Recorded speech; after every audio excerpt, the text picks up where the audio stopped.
Ikakampanya na rin ni Vice President Sara Duterte ang mga pambato sa Senado na inendorso ng kanyang ama na si dating Pangulong Rodrigo Duterte.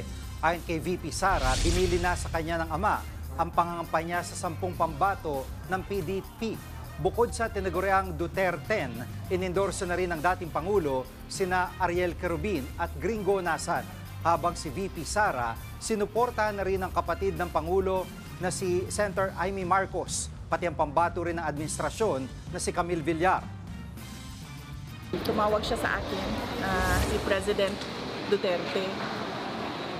At sinabi niya sa akin na diretsuhin ko na daw yung mga tao na bumoto straight ng PDP laban. Kagabi nag-re-strategize ako kung anong dapat gagawin kasi ang balak ko talaga sana, ma'am, ay umikot lang sa mga tao.